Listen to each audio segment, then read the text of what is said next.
Shalom Ibu Bapak, selamat malam. Ketemu lagi di Connect at Home hari ini. Saya percaya bahwa hari ini saat kita datang kepada Tuhan, kita bawa hati kita, saya percaya bahwa Tuhan akan melawat, Roh Kudus akan hadir di tempat saudara berada, baik itu di rumahmu, di kamarmu. Mari saat hari ini kita siapkan hati kita bawa hati kita. Mari saat hari ini kita sembah Dia.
buka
rasakan kuasa yang tak terbatas. Ku yakin Kau nyata di sini, kemenangan terjadi di sini. Katakan ku yakin, yakin Kau hadir di sini. Ku rasakan kuasa yang tak terbatas. Ku yakin Kau nyata di sini, kemenangan terjadi di sini. Kesembuhan terjadi di sini, kelepasan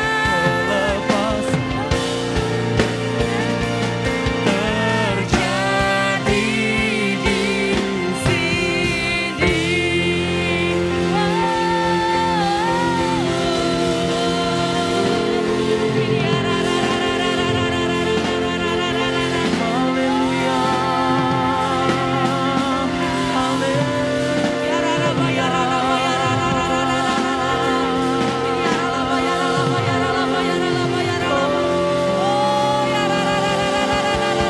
Jesus, ku percaya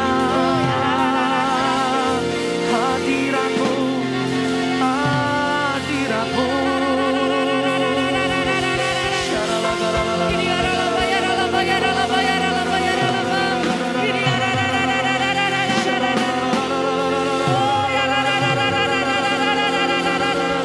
Kau hadir, Tuhan. Kau hadir, ya Tuhan.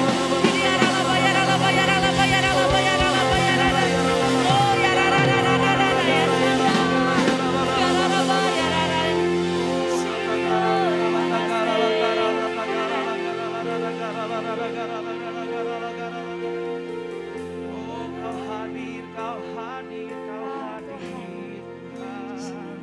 Kau hadir saat ini. Kau Oh ya, Jesus, Jesus, Jesus, Jesus, Jesus, nyatakan kekudusan-Mu, Jesus. nyatakan kemuliaan-Mu, Tuhan.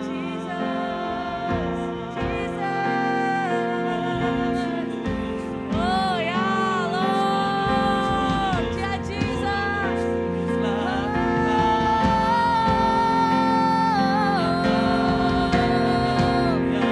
Yesus Tuhan, Yesus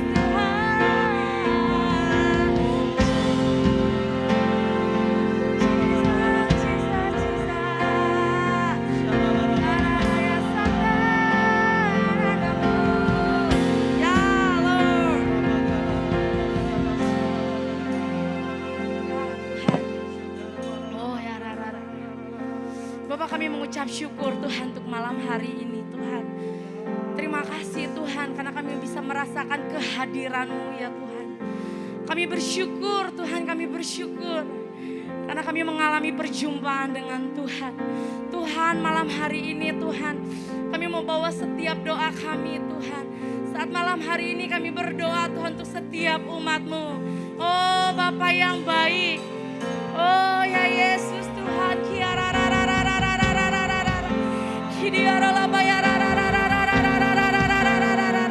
Tuhan, kami berdoa untuk setiap umat-Mu Tuhan, dimanapun umat-Mu berada saat hari ini. Tuhan Yesus yang baik, Engkau yang tahu Tuhan apa yang menjadi pergumulan mereka. Saat hari ini Tuhan, kami bersepakat, kami berdoa Tuhan, kami bersepakat ya Tuhan. Mari berikan jalan keluar untuk setiap umat-Mu yang membutuhkan.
dimanapun hamba-Mu berada Tuhan Yesus. Engkau yang memberkati hamba-Mu. Berikan kesehatan Tuhan. Berikan kesehatan atas hamba-Mu. Perkenanan Tuhan ada atas hamba-Mu. Saat hari ini kami bersatu hati. Kami berdoa Tuhan. Biar terus Tuhan. Pastor kami terus Kau bawa semakin naik Tuhan. Menjadi saluran berkat Tuhan. Terima kasih Tuhan Yesus. Terima kasih. Ya Yesus, ya Yesus. Tuhan kami juga berdoa Tuhan untuk bangsa Tuhan. Untuk bangsa dan negara kami berdoa Tuhan. Kami mengangkat kedua tangan kami. Tuhan kami memberkati bangsa Indonesia. Tuhan Yesus Kau yang memberkati bangsa kami Tuhan. Pemulihan, kesehatan Tuhan atas bangsa kami. Bapa yang baik, biar keamanan juga ada atas bangsa kami. Tuhan Yesus lawat bangsa kami. Berkati Tuhan Pak Jokowi, Pak Ma'ruf Amin, Tuhan yang memberkati. Biar ada hikmat Tuhan. Biar ada hikmat Tuhan tercurah atas mereka Tuhan. Terima kasih Tuhan Yesus, terima kasih. Tuhan Yesus yang baik. Kalau sebentar juga Tuhan kami akan sharing Tuhan Yesus. Kau yang memberkati hamba-Mu Tuhan. Yang akan membawakan sharing Tuhan. Biar Engkau yang menuntun Tuhan. Setiap apa yang akan hamba-Mu bawakan, kami percaya itu menjadi benih dalam hidup kami Tuhan. Terima kasih Bapak, terima kasih. Kami serahkan Tuhan semuanya ke dalam tangan-Mu. Segala pujian, segala hormat, segala kemuliaan hanya bagi Tuhan. Terima kasih Tuhan Yesus, terima kasih. Hanya di dalam nama Tuhan Yesus. Mari setiap kita yang percaya sama-sama kita katakan, amin.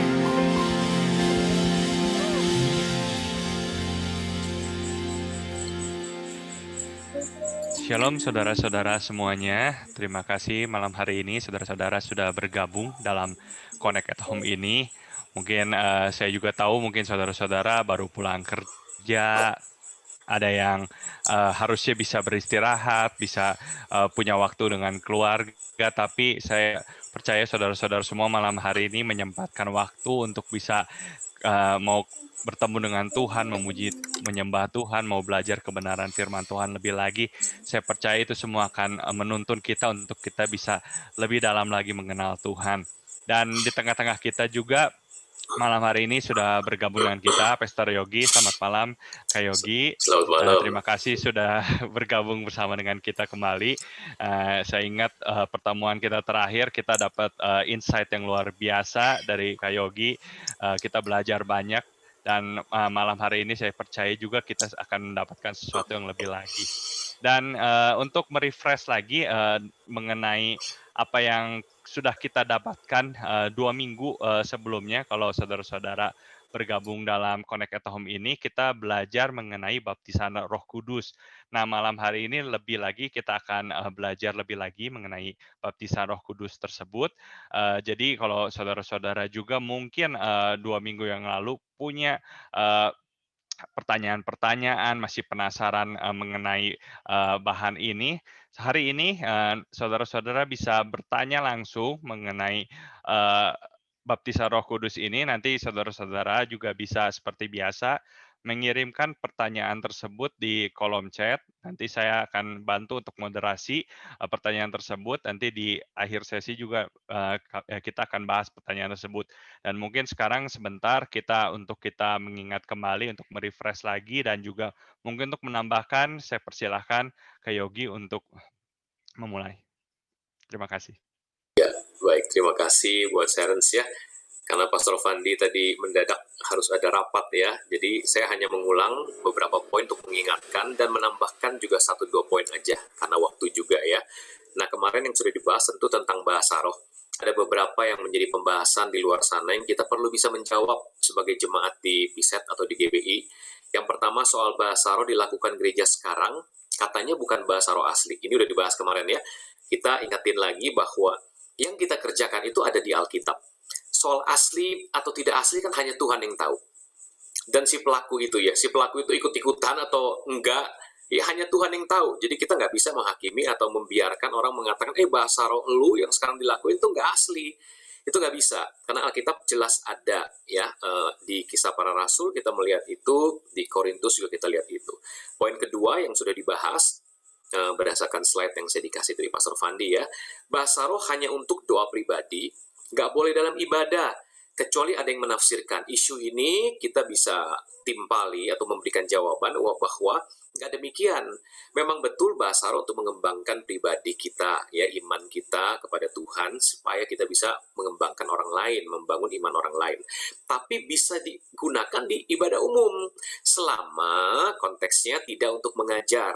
Misalkan saya lagi mengajar Anda pakai bahasa roh, nah itu namanya jam 7 kurang 12, ya kan? Nggak mungkin kan? Saya mesti pakai bahasa Indonesia dong. Kalau tiba-tiba saya digerakkan Roh Kudus berbahasa roh, bisa saja. Lalu saya mesti kasih tafsirannya. Atau ada di antara kalian yang menafsirkannya. Itu baru boleh. Itu maksud konteks yang kedua. Ya, jadi jangan sampai Anda nggak bisa jawab. Kalau ada orang bilang, di gereja lu kok orang pada nyanyi pakai bahasa roh sih? Ya kan nyanyi nyembah, ngomongnya sama Tuhan. Kita nggak ngomong bahasa roh sama orang kan? OL-nya nggak ngomong bahasa roh sama singernya nggak ngomong bahasa roh sama pemusik, ya pendeta nggak ngomong bahasa roh sama jemaat nggak berbahasa roh dengan pendeta atau sesama jemaat, nggak ngomongnya sama Tuhan semua, ya boleh-boleh aja dong. Kan mereka semua membangun diri bersama-sama, ya berkata-kata kepada Allah. Isu ketiga yang sering ditanyakan, bahasa roh itu hanya pada saat dibaptis Roh Kudus. Setelah itu enggak. Nah, ini memang ada banyak kasus, Bapak Ibu Saudara ya teman-teman. Ada orang yang sebetulnya memang udah dapat bahasa roh saat dia dibaptis Roh Kudus, tapi dia mungkin karena ragu atau jarang sekali digunakan. Contohnya, Pastor Yogi sendiri selama 2 tahun lebih di sini, saya punya satu kelompok komsel dari pelajar SMA, kuliah ya, terutama Cahaya Bangsa. Ya, di sini karena anak-anak saya kan ada di Cahaya Bangsa, jadi mereka bawa teman-temannya, mereka mayoritas dibaptis Roh Kudus beberapa 2 tahun yang lalu atau 1,5 tahun sebelum pandemi ya. Karena saya lagi mengajar tentang baptisan Roh Kudus, dan semua berbahasa roh. Tapi hari-hari ini kalau ditanya, nggak semua tetap pakai bahasa roh. Ada yang bilang cuma saat itu doang, Pastor. Dia bilang begitu ya. Sekarang udah nggak, kenapa? Seringkali nggak dipakai. Mungkin ragu pada saat dapat. Ya, jadi tidak selalu kasusnya adalah seperti itu, bahwa bahasa roh hanya dibaptis Roh Kudus, setelah itu tidak, tergantung orangnya mau dipakai apa enggak. Yang pasti Paulus pengen semua orang berbahasa roh. Bahkan Paulus sendiri katakan dia berkata-kata dalam bahasa roh lebih sering daripada seluruh jemaat di Korintus kalau digabung. Bisa kebayang tuh bahasa rohnya Paulus berapa seringnya, di mana saja, kapan saja mungkin dia bergumam bahasa roh. Lagi di tenda, dia kan tukang tenda ya, dia bergumam bahasa roh, lagi di jalan, di kapal, terus dia connect dengan Roh Kudus. Tidak heran Paulus menulis surat perjanjian baru 55% atau hampir 60%. Karena dia dapat kewahyuan begitu banyak, membangun dirinya begitu banyak, sehingga dia bisa membangun gereja sedemikian banyak dampaknya. Termasuk pakaian atau kain bekas Paulus pakai, dikatakan diletakkan pada orang sakit sembuh, setan menyingkir, ya roh jahat pergi. Luar biasa dampak bahasa roh ya. Nah yang keempat, bahasa roh tanda untuk orang tidak beriman. Nah seolah-olah dari kalimat ini kita dibilang gini, tuh orang karismatik atau pentakosta bahasa roh, berarti mereka orang nggak beriman. Oh salah. Baca konteksnya kita akan mengerti. Maksudnya tanda orang tidak beriman adalah kalau ada orang luar tidak beriman datang, dia lihat kita bahasa roh, nah itu tanda buat dia. Tanda itu apa sih artinya? Sign, wonder, keajaiban bagi dia. Dan mereka karena lihat itu ajaib, karena mereka itu terpisah dari Kristus, orang non-believer, orang tidak beriman, maka buat mereka kita gila, ditandai gitu maksudnya. Padahal itu sebetulnya tanda buat mereka bahwa mereka perlu bertobat gitu loh. Itu maksudnya ya. Sedangkan bernubuat itu tanda untuk orang beriman. Nah banyak orang tafsir, nah kalau beriman bernubuat, kalau nggak beriman itu bahasa roh. Bukan. Tanda untuk orang yang tidak beriman tadi masuk, melihat bahasa roh dikira kita gila, ditandai. Tapi tanda kalau orang luar masuk, lihat kita bernubuat bukan bahasa roh, mereka akan ditempelak. Tanda beriman artinya bikin orang tidak beriman tadi jadi beriman. Atau begini, mereka lihat kita sungguh Allah hadir di tengah-tengah kita. Itu konteksnya. Ya, yang betul maksudnya tanda tidak beriman atau tanda beriman itu di situ. Nah, 4 ini saya pikir sudah dibahas oleh Pastor Fandi. Ada 2 poin lagi yang mau saya tambahkan. Nah, teman-teman kalau lihat di kesimpulan dari slide yang lampau ya, itu bahasa roh bisa membuat kita lebih berani bersaksi tentang Yesus. Kenapa? Karena kita membangun iman. Siapa berkata-kata dengan bahasa roh, berkata-kata kepada Allah, dia membangun dirinya sendiri. Kalau dia membangun dirinya sendiri, tentu saja tujuan pembangunan dalam tubuh Kristus adalah membuat kita makin serupa Yesus.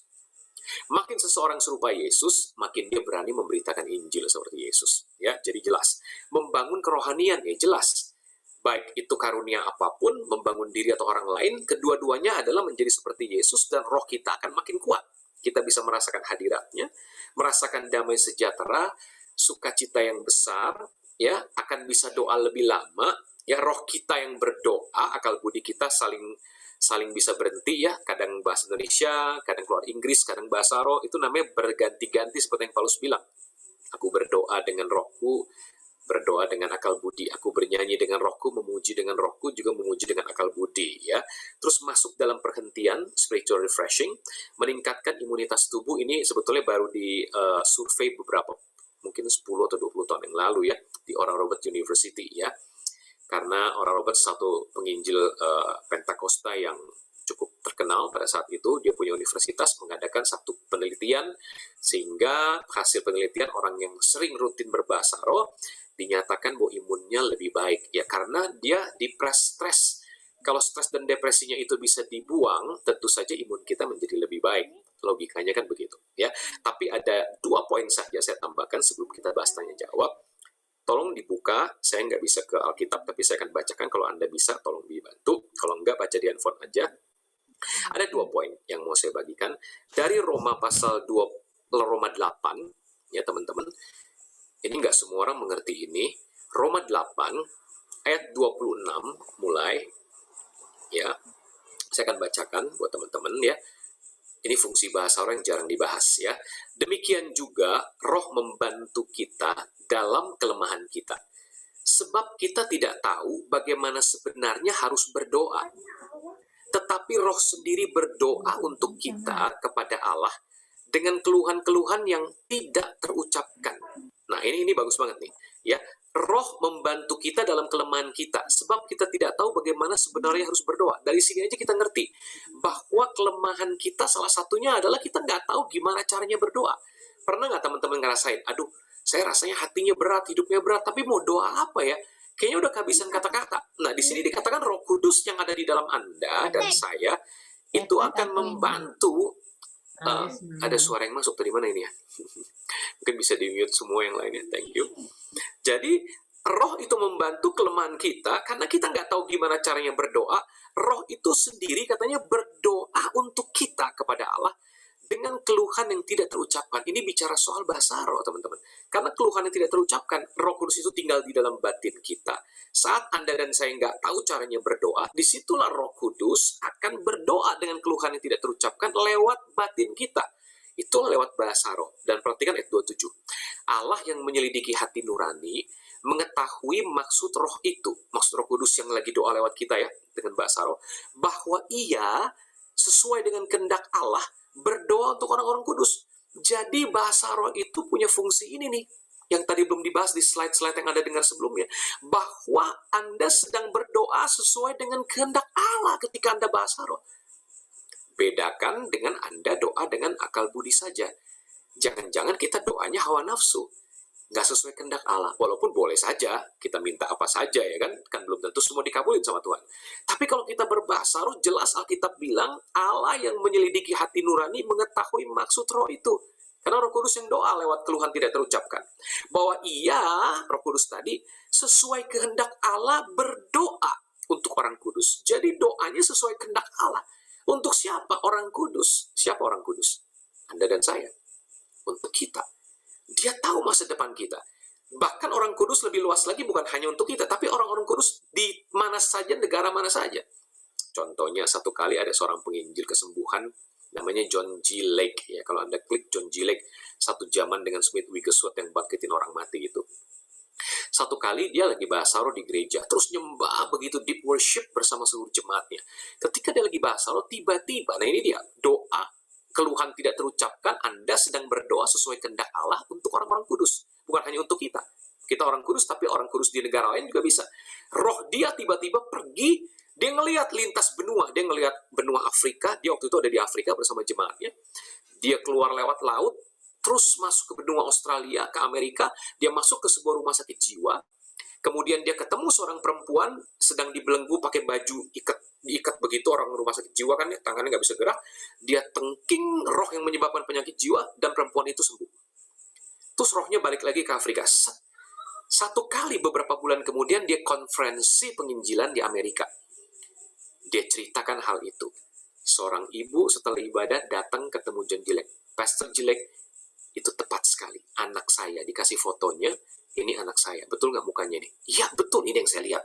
Dia baru saja keluar dari rumah sakit jiwa beberapa bulan yang lalu. Tanggal yang sama, hari yang sama, dia catat diary-nya sesuai dengan yang kesaksian Bapak Pendeta John Gilek dari Afrika itu. Hari itu dia disembuhkan karena dia sendiri bersaksi. Ada seseorang katanya datang ke ruang rumah sakit dia, menengking iblis tidak di hadapan dia, dan dia tiba-tiba sadarkan diri, kegilaannya lenyap. Itu satu contoh. Ada contoh lain lagi. Orang tiba-tiba di kebun, ya kan, dia basah, nggak tahu kenapa dia basah. Tiba-tiba dia dengar berita beberapa jam kemudian ditelepon papanya ternyata dipagut ular di negara bagian yang lain. Dan hampir saja mati. Dan pada saat itu, papanya selamat. Detik-detik ketika anaknya itu rasanya nggak enak, kok pengennya basah, nggak tahu bagaimana caranya, harus berdoa. Kelemahan kita kan itu kan, kita nggak tahu tapi ada yang nggak enak, tapi kita terus bawa dalam basah sampai puas, reda hati kita, plong. Itu ada sesuatu sedang terjadi. Nah, ini mungkin jarang Anda dengar. Tapi inilah satu misteri dari bahasa roh, ya, bahwa disitulah Allah itu dikatakan ayat 28, baru kita ngerti ayat ini yang sering dikhotbahin. Kita tahu sekarang bahwa Allah turut bekerja dalam segala sesuatu untuk mendatangkan kebaikan bagi mereka yang mengasihi Dia, yaitu bagi mereka yang terpanggil sesuai dengan rencana Allah. Sebab semua orang yang dipilihnya dari semula, mereka juga ditentukannya dari semula untuk menjadi serupa dengan gambaran anaknya, supaya ia anaknya itu menjadi yang sulung di antara banyak saudara. Nah, satu poin ini saja yang saya tambahkan karena waktu. Sebetulnya ada satu lagi tentang refreshing di Yesaya 28, tapi biar sampai sini dulu aja. Ya, nah teman-teman, silakan kalau ada yang ingin bertanya. Saya persilakan. Baik, terima kasih Kak Yogi. Langsung aja kita masuk ke dalam pertanyaan. Ada pertanyaan yang sudah masuk ke saya. Yang pertama, apakah jika seorang pengerja belum bisa berbahasa roh, boleh melayani di gereja GBI? Kalau di aturan GBI, nggak ada aturan harus bahasa roh dulu. Yang penting sudah lahir baru, bertobat, terima Yesus. Sejauh yang saya tahu di ADART-nya begitu. Jadi tidak ada masalah sebenarnya, kecuali mungkin di tiap gereja lokal kalau menetapkan aturan main sendiri, ya itu masing-masing ya.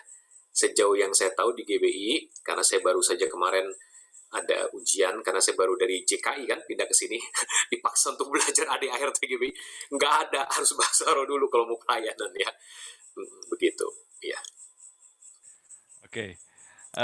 Yang kedua ini, bagaimana sikap kita sebagai gereja yang percaya dengan bahasa roh menyikapi pengajaran atau akun medsos yang menentang atau sinis dengan bahasa roh?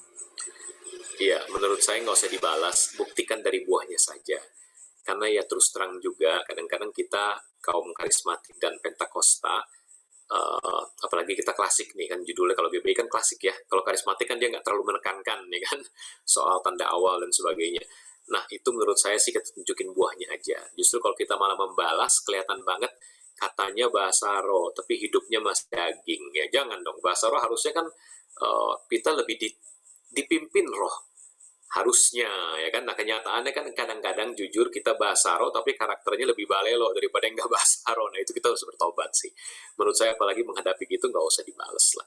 Biarkan saja anjing menggonggong kafilah berlalu, kita tunjukin buah-buah roh kita, itu lebih penting. Bahasa roh nggak menentukan surga neraka sebetulnya. Ya. Oke, sekali lagi kalau saudara-saudara punya pertanyaan bisa dikirimkan ya. Saya lanjut, ini ada pertanyaan berikutnya.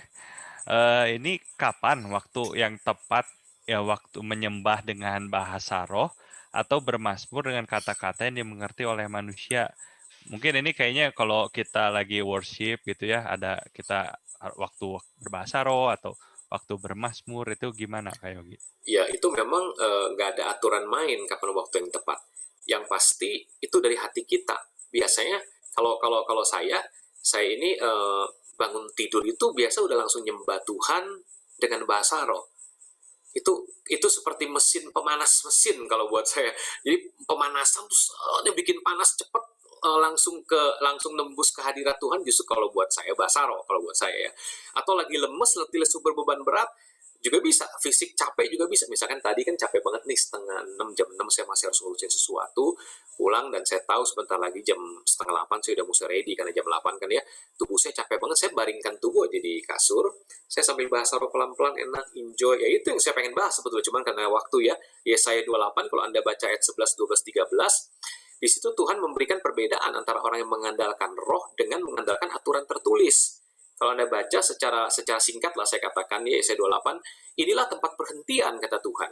Aku akan berbicara kepada bangsa ini dengan bahasa yang logatnya ganjil, itu bicara bahasa roh yang tidak bisa dimengerti. Tapi bangsa ini enggan mendengarkan katanya. Orang Israel kan menolak Injil, menolak Roh Kudus berarti kan. Mereka tetap pengen aturan ini, aturan itu, dengan kuda, kereta dan sebagainya, akhirnya mereka jatuh. Artinya begitu. Kita pengen mengandalkan daging, kekuatan kita jatuh. Tapi justru bahasa roh itu spiritual refreshing. Enak banget. Jadi anytime kita bisa pakai bahasa roh.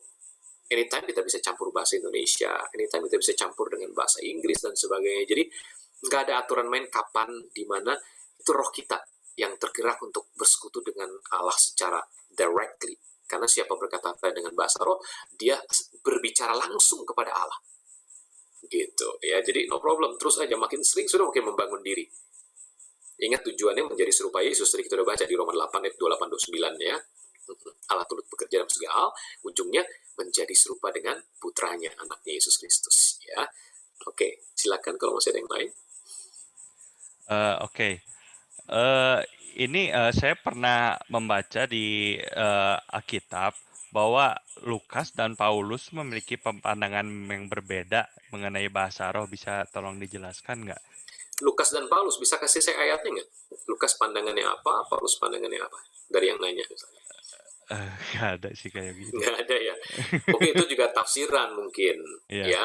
Karena sebenarnya bagi mereka yang hidup di zaman itu, Paulus leadernya, Lukas kan ikut dalam perjalanan lalu mencatat kisah Rasul, juga mencatat Injil Lukas ya.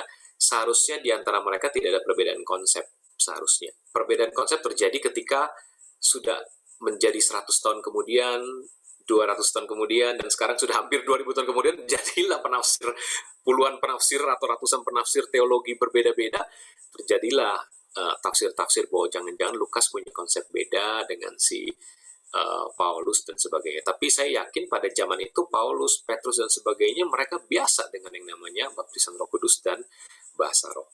Nah, sejauh yang saya tahu mungkin kaum Reform atau Protestan mereka menganggap bahasa roh itu sudah berhenti ya. Ini namanya teologi sesisme ya, artinya sudah berhenti.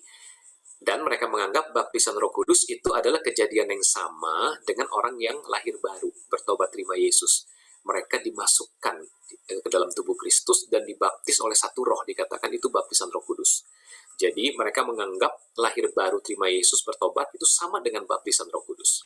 Sedangkan Pentakosta karismatik itu menganggap dua kejadian yang terpisah. Ya, yang terpisah. Begitu perbedaannya. Nah, jangan-jangan mereka menganggap seperti itu. Lukas menganggap yang Protestan atau Reform, Paulus dianggap yang kaum karismatik atau Pentakosta. Bisa saja tafsirannya ke situ, tapi bagi mereka yang hidup 2000 tahun yang lalu, saya rasa tidak ada perbedaan. Mereka punya konsep yang serupa sebenarnya. Ya, dan kalau kita baca dengan jujur dan teliti gamblang, memang sebenarnya dua konteks yang berbeda. Murid-murid sudah terima Yesus lahir baru. Ketika Yesus bangkit, Yesus menghembuskan Roh Kudus. Terimalah Roh Kudus, kata Yesus, ya kan? Siapa kau ampuni, aku juga mengampuni dosanya. Itu mereka lahir baru, bertobat terima Yesus karena Yesus baru bangkit. Orang nggak bisa lahir baru kalau Yesus belum mati dan bangkit kan? Iya kan? Lahir baru itu kan setelah Yesus mati dan bangkit, orang bersatu dengan kematiannya, bangkit bersama hidup baru sebagai ciptaan baru. Jadi Yesus bangkit berhembuskan Roh Kudus buat murid-murid, tapi masih disuruh nunggu di loteng Yerusalem sampai diperlengkapi dengan kuasa dari tempat tinggi. Nah, ini kejadian yang berbeda. Ini diperlengkapi dengan baptisan Roh Kudus untuk menggenapi amanat agung, menjadi saksi-saksi Kristus. Ya, jadi dua kejadian yang berbeda. Begitu sih. Kalau pemahaman kami ya tentu dua kejadian berbeda ya, bukan satu yang sama. Oke. Berikutnya ada nanya gini. apakah waktu pertama kali belajar berbahasa roh, meniru orang yang sudah bisa bahasa roh itu tidak apa-apa? Gitu? Seharusnya bahasa roh tidak bisa dipelajari. Bahasa roh bukan bahasa Inggris yang bisa dipelajari. Bahasa roh itu kan karunia ya. Jadi ya itu keluar begitu saja karena kita haus, lapar menyembah Tuhan, kita juga bisa minta. Kan ada 9 manifestasi karunia Roh Kudus. Paulus bilang, kejarlah karunia. Artinya bisa dikejar, bisa diminta. Tapi dari 9 itu, Paulus menyarankan, aku sarankan sebaiknya minta karunia bernubuat. Jadi kita juga nggak usah terlalu berat ke bahasa roh juga lah ya, walaupun kita kaum Pentakosta karismatik. Paulus aja yang bahasa rohnya super banyak, dia bilang mintalah karunia bernubuat, dia bilang gitu. Ya bukan berarti karunia yang lain lebih rendah, enggak. Kenapa? Karena bernubuat ini luas banget. Dia bisa memperlengkapi si bahasa roh, bisa melengkapi si kesembuhan, bisa semua hal di aspeknya melengkapi semua, membangun semua area jemaat. Makanya Paulus menekankan, udah dari karunia-karunia itu kamu kejar, oke. Tapi saranku, kata Paulus, mintalah karunia untuk bernubuat. Kalau kita kan nggak pengennya karunia kesembuhan, biar sakti gitu kan, karunia bahasa roh atau apa. Ya terserah sih keputusan masing-masing sih, tapi menurut saya itu nggak bisa dipelajari. Bahasa roh bukan meniru dan mempelajari, bukan. Tapi langkah iman dia. Kalau saya melayani orang baptisan Roh Kudus gini, setelah saya jelasin baptisan Roh Kudus itu tersedia bagi semua orang, oke, yang mau siapa? Oke, angkat tangan. Kalau memang orangnya ada di situ, hadir, saya pernah ngajar kaum di Barsi, saya undang mereka bangkit berdiri, yang belum bahasa roh maju ke depan semua berbaris. Saya hitung sampai 3, kamu terima dengan iman ya. Begitu saya katakan 1, 2, 3, baptisan Roh Kudus akan dicurahkan. Saya kasih tahu pengertian dulu, Roh Kudus sudah ada dalam kamu. Jadi waktu saya bilang baptisan Roh Kudus dicurahkan itu jangan punya konsep seolah-olah Roh Kudus itu hanya dari luar, nggak dari dalam, tidak. Sama seperti bumi ya pada saat banjir Nuh ya, itu kan dikatakan bukan hanya dari atas air tercurah, tapi mata air di laut juga terbuka. Nah, mata air laut itu, kamu punya hati, sudah ada Roh Kudus saat kamu bertobat terima Yesus. Dia akan mengalirkan roh keluar dari mulutmu. Pada saat yang sama saya bantu dari luar. Yang membaptis siapa? Yesus, bukan saya. Saya cuma bantuin doain kayak rasul-rasul, cuma tumpang tangan doa. Pembaptis Roh Kudus itu Yesus, kita udah pelajari di slide yang lampau sama Pastor Fandi kan. The Spirit baptizer itu Jesus Christ. Ya kan, waktu dia naik ke sebelah kanan Bapa, dia menerima Roh Kudus itu dari Bapa, dia curahkan hari Pentakosta itu Roh Kudus kepada umat percaya, orang tebusan. Jadi konsepnya dari dalam pecah keluar, dari luar saya bantu doakan dengan iman. Siap? 1, 2, 3. Terima. Langsung dia dengan iman berbahasa roh. Bukan meniru. Kalau dia nggak berbahasa roh, ya sudah, nggak masalah. Nggak usah kita hakimi juga, lu berarti lu belum baptisan Roh Kudus dong. Nggak bisa dong. Yang bilang begitu siapa? Kan kita penafsir yang bilang gitu. Alkitab nggak pernah bilang gitu. Ya, jadi gini perlu dipahami betul-betul. Yang penting haus laparnya, Bapak Ibu Saudara teman-teman. Yang kedua, buahnya. Nangkep ya, buahnya lebih penting. Istilah saya gini, lu mau bahasa roh sampai 1.000.000 kali juga, kalau nggak ada karakter, nggak ada buah roh, percuma juga. Gitu. Tapi jangan abaikan bahasa roh, karena bahasa roh justru membangun kita makin serupa Yesus, dan menolong membangun orang juga makin serupa Yesus apabila digunakan dengan rutin, benar, rendah hati, mau dipimpin Roh Kudus. Tapi kalau makainya cuma seminggu sekali, semenit, 2 menit, ya jangan harap ada perubahan ya teman-teman. Kan kita gitu ya, pakainya sebentar doang, cuma kalau lagi ibadah online, lagi ibadah onsite, ya nggak akan ada pengaruhnya, makanya nggak berubah banyak. Jadinya malah kita jadi batu sandungan kan di luar kan. Bahasa roh tapi hidupnya nggak berubah. Ya karena kitanya nggak pakai sering sih. Coba pakai sering. Sehari aja, tiap hari pakai setengah jam, 15 menit. Anda kan sebulan Anda bisa rasain bedanya. 2 bulan, setahun, 2 tahun. Ya, harus tiap hari dipakai rutin. Anda mesti ngerasa persekutuan dengan Tuhan itu lewat bahasa roh tiap hari. You can feel the touch, you can feel the atmosphere gitu. Nah, itu yang changing you, itu yang mengubahkan kita. Kehadiran Roh Kudus itu, berjumpa dengan Dia. Kurang lebih gitu ya. Jadi nggak bisa dipelajari. Oke, yang berikutnya ini Kak Yogi, si penanya ini membuka pertanyaannya dengan sebuah ayat di Roma 8 ayat 26 dan 27. Kan saya bacakan dulu ayatnya. Roma 8 ayat 26, demikian juga roh membantu kita dalam kelemahan kita. Sebab kita tidak tahu bagaimana sebenarnya harus berdoa. tetapi Roh sendiri berdoa untuk kita kepada Allah dengan keluhan-keluhan yang tidak terucapkan. Dan Allah yang menyelidiki hati nurani mengetahui maksud Roh itu, yaitu bahwa ia sesuai dengan kehendak Allah berdoa untuk orang-orang kudus. Nah, dari ayat tersebut dengan kata lain berbahasa roh itu adalah alternatif dari berdoa hurufiah. Bagaimana dengan ayat di Mazmur yang bilang Tuhan tahu isi pikiran kita? Dua-duanya betul. Jadi kalau di perjanjian lama orang belum punya karunia bahasa roh. Tentu Tuhan menyadari hati isi pikiran kita. Tapi perbedaannya karena mereka belum berbahasa roh, Roh Kudus itu hanya ada di nabi tertentu, di rasul tertentu. Pada zaman itu nabi-nabi ya, kata rasul kan baru dimulai di perjanjian baru. Di orang-orang yang diurapi, para imam, 70 tua-tua Musa, Roh Kudus nggak hinggap atas semua orang Israel. Hanya orang-orang pilihan. Sehingga itu hanya Tuhan mengetahui hatimu, pikiranmu sebelum engkau berdoa. Tuhan tahu beda dengan Tuhan turut berdoa di dalam batin. Roma 8:26 yang tadi saya udah bahas kan, itu ayat yang saya bahas kan, 26, 27, 28, 29. Beda, Roh Kudus dicurahkan kepada semua orang yang percaya Yesus bertobat. Ada Roh Kudusnya. Jadi bukan hanya Tuhan tahu isi hati kita, tapi dia sekarang turut berdoa di dalam batin kita. Lewat keluhan-keluhan yang tidak terucapkan, dan Allah mengetahui katanya maksud batin tersebut di mana roh itu bekerja dan berdoa. Dan katanya sesuai kehendak Allah dia berdoa untuk orang-orang kudus, untuk Anda, untuk saya, untuk orang-orang kudus lain. Tadi saya sudah saksikan yang terjadi dengan John Gillette. Ternyata ada di benua lain orang kudus sedang butuh dilepaskan dari kuasa gelap. Keluarganya ada yang di luar sedang dipagut ular, ya kan, dan sebagainya. Untuk orang-orang kudus di mana saja juga, termasuk untuk kita. Supaya apa? Rencana Allah digenapi, bahwa Allah turut bekerja bagi setiap orang mengasihi dia untuk mendatangkan kebaikan, dan ujungnya adalah membuat kita serupa dengan gambaran anaknya. Jadi kurang lebih itu jawabannya. Ya, jelas perbedaannya? Ya, mungkin itu tadi ada satu lagi baru masuk kayak gini. Iya, boleh. Yang pertanyaan terakhir. Bagaimana cara terbaik untuk menjelaskan secara singkat ke orang-orang yang non-karismatik, bahkan non-Kristen, saat mereka itu nanya tentang apa itu bahasa roh? Cara terbaik bilang aja itu salah satu karunia untuk orang Kristen membangun imannya. Bilang gitu aja. Yang paling gampang itu. Salah satu karunia dari Allah untuk orang Kristen membangun imannya. Oke. Oke, itu mungkin pertanyaan terakhir, Kak Yogi. Mungkin terakhir bisa menyimpulkan dan menutup sekalian ya. Iya. Ini. Oke. Siap.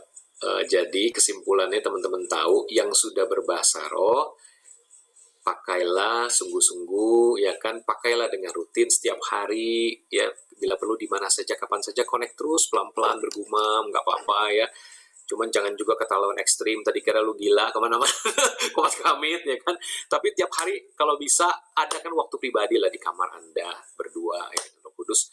Terus, jadi, gimana ya sih jelasinnya, kalau Anda perlu mengalami. Jadi, masuklah ke kamar Anda, betul-betul hanya bahasa roh dengan hati yang tumpah, yang hancur, yang ada macam-macam cara. Salah satu cara begitu. Cara lain rest, enjoy. Jadi enak, Anda bisa berbaring, duduk nyantai. Iyalah maya nata kaya Jadi Anda begitu rest, seperti Yesaya 28 ayat 11, 12, 13 yang saya bilang. Tempat peristirahatan. Karena orang nggak mungkin punya kekuatan kalau nggak istirahat. Uang Tuhan aja 6 hari, hari ke-7 dia sabat.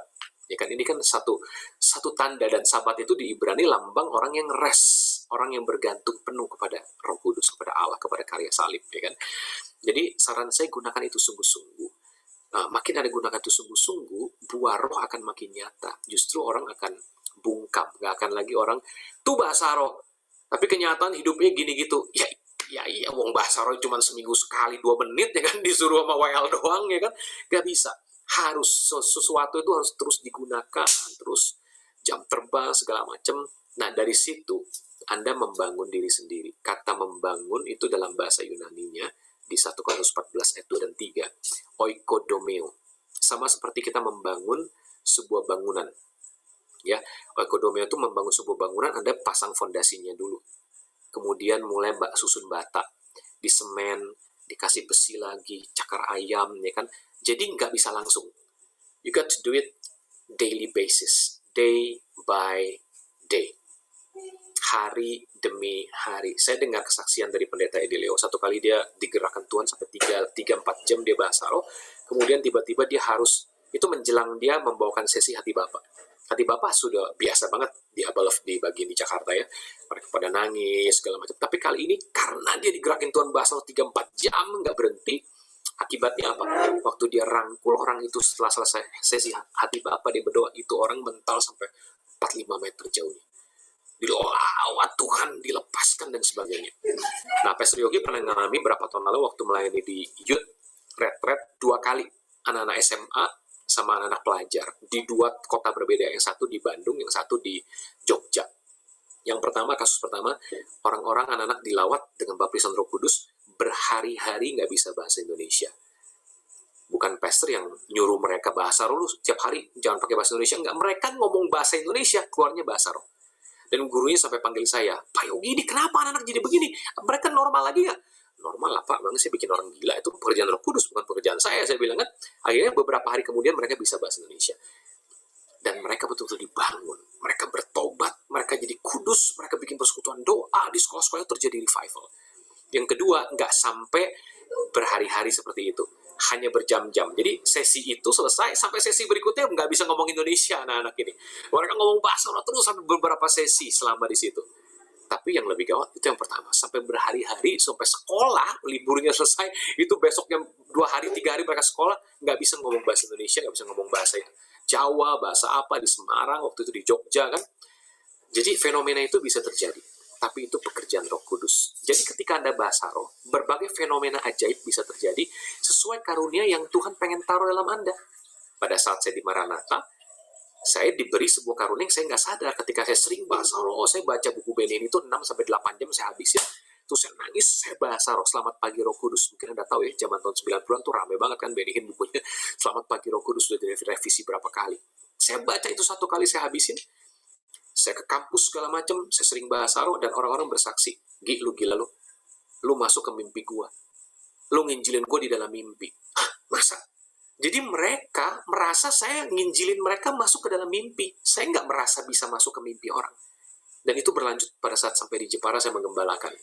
Beberapa orang, saya waktu itu bangun 1 jam 3, jam 4 bahasa roh dulu, setengah jam, 1 jam, baru baca Alkitab, siapin khotbah tuh Minggu jam 7 pagi ibadah ke-1. Itu mereka bilang, mobil saya baru nyampe di gereja aja, mereka sudah merasakan urapan Roh Kudus. Beberapa orang dilepaskan tiba-tiba, jimatnya lepas dan segala macam tanpa disentuh apa-apa. Jadi karunia-karunia dengan sendirinya mengalir tanpa kita yang atur. Itu bukan kita sama sekali. It can be happen at any time. Bisa setahun kemudian, 2-3 bulan kemudian terjadi, bisa 6 bulan gak terjadi apa-apa. You just flow with the Holy Spirit terus. Karena Roh Kudus yang membangun kita. Jadi gak usah khawatir. Bagi orang yang karunia mengajar, Anda pun akan ditajamkan dalam pengajaran Anda nanti. Mungkin bukan dalam bentuk-bentuk seperti yang tadi saya, karena orang kan beda-beda. Tuhan yang paling tahu, this is the best gift I give you, katanya. This is the best gift I give you. Nah, pemacunya adalah karunia berbahasa roh. Makanya dikatakan oikidomeo, membangun rumah. Kita jadi rumah Roh Kudus. Kita jadi penuh dengan perbendaharaan yang Tuhan pengen kita memakainya untuk membangun, melepaskan orang lain, menyembuhkan orang lain, mengajar. Pewahyuan Paulus dapat itu lebih daripada rasul-rasul lain kalau Anda perhatikan. Beda kan? Anda baca surat Paulus sama Yakobus aja beda. Sama Petrus beda. Tapi yang lain mirip. Petrus, Yakobus semua mirip semua, Yudas. Tapi Paulus itu agak berbeda. Bahkan disalahgunakan jadi hyper grace. Kenapa wahyunya mungkin terlalu high gitu kan? Jadi orang jadi ngaco ke situ kan. Makanya Petrus bilang gitu, banyak orang salah mengerti sehingga jadi kebinasaan buat mereka gitu kan. Ya, itu dia. Jadi apa saja gift yang Tuhan akan kasih sama Anda ketika Anda membangun oikodomeo dengan bahasa roh, Tuhan akan mulai alirkan sedikit demi sedikit sesuai kesetiaan Anda, kerajinan ketekunan Anda menggunakannya hari lepas hari. Dan teruslah rendah hati, karena dipimpin roh artinya kita harus mau tunduk. Ketika Anda sudah makin luar biasa, Anda sudah mulai memimpin roh, ya sudah, siapa meninggikan diri, siap-siap direndahkan. Gitu. Paling segitu sih kesimpulan saya. Silakan dipakai terus daily ya. Wow. Berkati. Iya. Oke. Wow, luar biasa banget. Thank you sekali lagi Kak Yogi buat sharingnya. Kita bisa belajar mengenai pentingnya bahasa roh dalam kehidupan kita. Mungkin terakhir Kak Yogi bisa doa untuk kita, doa tutup sekaligus doa berkat buat kita semua. Ya, baik, kita tutup doa ya teman-teman semua. Thank you buat kesempatan melayaninya.